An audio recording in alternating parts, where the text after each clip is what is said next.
Alrighty guys, so this is Wayne here with Trey County Locksmith, and today we're going to be talking about electronic access and the menagerie of drill bits required to do so. Or they're not required, but this is at least what I use. Start off with some basic stuff. Little cameras like this, these little $20, $30 cameras. They're great for inspecting areas, make sure there's no pipes or utilities in the walls and the holes that you're trying to go through. Fish tape is going to be mandatory. Just about any brand will do. They're hardened steel, and you kind of bend the end as you need to and bend it as you need to. But getting straight into the actual drill bit portion of it, I want to go over some things that maybe some people haven't thought of. Obviously, we've all got regular drill bits like this. They got a regular metal drill bit in different sizes, and I'll always start off with a 1/4 inch, 3/8, and then jump up to 1/2 inch. Especially when we're drilling through metal, you're just going to want to stage those up. You're not going to want to try and ram a giant 1/2 inch bit through a pretty thick piece of metal, or any metal for that matter. It's just going to be too hard on you and too hard on the drill. You're not going to be able to drill as many holes as fast, and it's going to dull your bigger drill bits in the larger diameters faster. So we start out with 1/4, jump up to 3/8, jump up to 1/2 inch. Then we've got more of some wood style bits like this, like these 3 fluted self-augering bits. You can see that they've got that self-feeding end on them. It's like a screw type of end. These also do the same thing, big long augering bits, and then you'll notice it has this large diameter cutting head down here, and what that's for is using a big extension like this.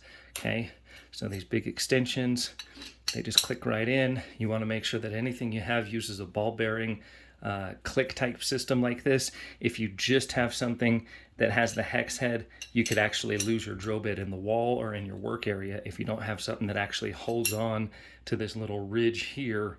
You can see those ball bearings down in there that grab that so that you don't lose it in the wall. But that's another good heavy duty system. And then this is cut long enough or wide enough to allow this head to pass by. So you could just keep on adding extensions till you get as far in as you need to get.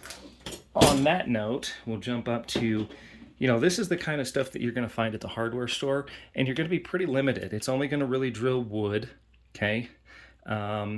You could possibly drill metal with these, but it's not going to do it for very long, and I wouldn't recommend it. It's not going to do any kind of thick, structural support metal or anything like that. Maybe just a little thin piece of door or a piece of trim. That's about it. So we're going to have 3/8, 1/4, and then following that same procedure, jump up to our 1/2 inch bits up here. Again, we got another, metal type of bit. These are all high-speed steel bits, okay? This is all HSS. When I'm referring to HSS, this is what I'm referring to, high-speed steel. It's going to drill mild steel. It's not going to drill concrete. It's not going to drill hardened steel. Some of the larger diameters for HSS go all the way up to this 1-inch bit. Sometimes you need to, make a hole larger, stuff wires in large things. This is going to be great for that in all 3 of these different sizes.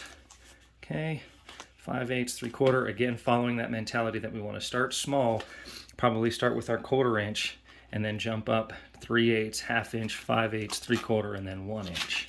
Okay, and then as we continue to get up here, we can talk about some of the hole saws. This is what happens when you have a hole saw that gets burned up in trying to drill stainless steel. So I'll always make sure that we keep Carbide. These are Diablo Carbide hole saws. The Carbide is going to cut through stainless steel, harder steels, any of that fun stuff. Carbide's going to make pretty good work of it. Every now and then you'll need a fist-size hole through something. Maybe you need to reach your hand in there and pull something through. Big giant hole saw like so. I think that's a 6-incher, and that's Carbide as well. So we'll be able to get through any kind of material with that. Now, thinking outside the box a little bit on these, I'm actually having extremely good luck using these Carbide strong arm bits. Okay, so we've got 1/4, 3/8, and 1/2 inch in those as well, and I'll show you what they look like, and I'll show you some of the differences. So one of the problems that you'll have is this is a high-speed steel bit, very long, 1/4 inch high-speed steel bit. But you'll see this fluting that goes all the way through it. It makes it very, very weak. So if you get snagged or hung up on something, this bit right here is going to snap in half.